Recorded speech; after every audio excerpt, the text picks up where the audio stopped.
Should you give your child an allowance? Should kids get allowances in general?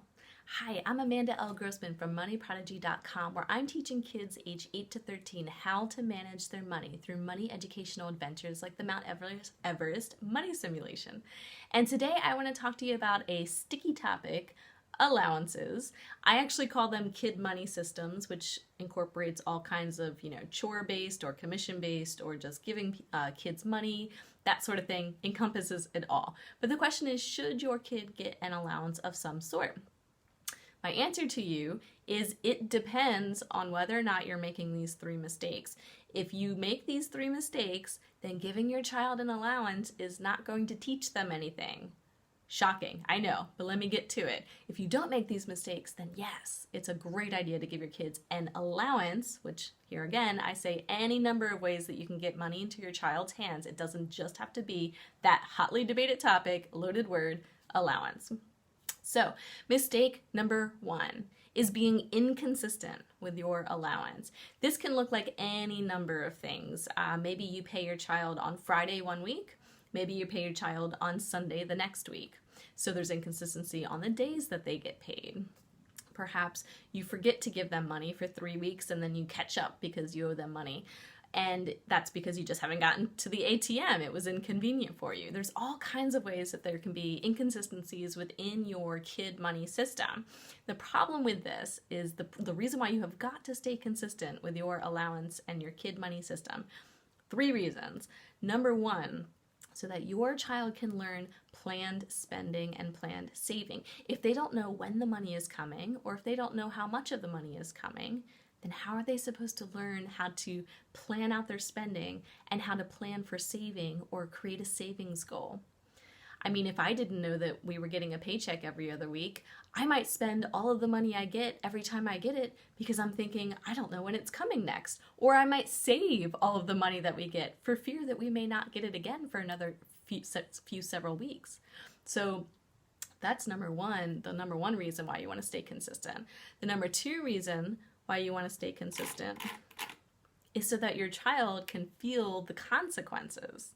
So if you don't stay consistent with your money system, you're losing that connection between the child having the money come in, planning the spending or the saving, making those mistakes that are so important that they make when they're young instead of when their mortgage depends on it, and then feeling the consequences.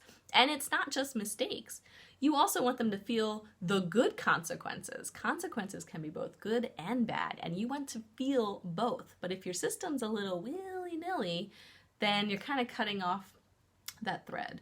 And so that's very important. And number 3 is it helps you to clearly see if your system's working or not. So your kid money system, is it actually working or is it not working so well? Is it the execution that's not working? Maybe you have a great plan for your allowance system, but the execution's not working so well. But you can't know if it's the plan, the setup of the system itself, or the execution unless you actually consistently execute it, and then you'll know. So the number 2 mistake with allowances is you thinking that giving your child an allowance is a money lesson. It's not.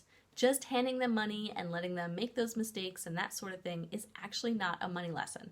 The research has shown by Professor Louis Mandel, who actually looked through 50 years of allowance research, that kids who were given an allowance were no more financially savvy than kids who were not given an allowance.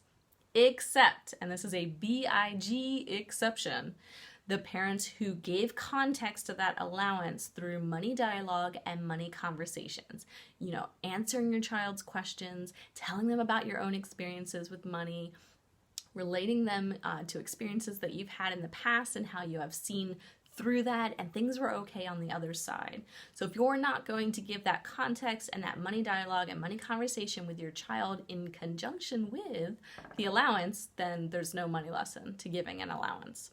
An allowance mistake number 3 is not handing over money responsibilities with your allowance. Again, that word allowance, I'm talking about chore commissions, I'm talking about people who pay their kids for good grades, I'm talking about employee type work where your child's helping you with your business, any sort of way that you're getting money into your child's hands. And if you don't hand over money responsibilities with the money, That's a mistake.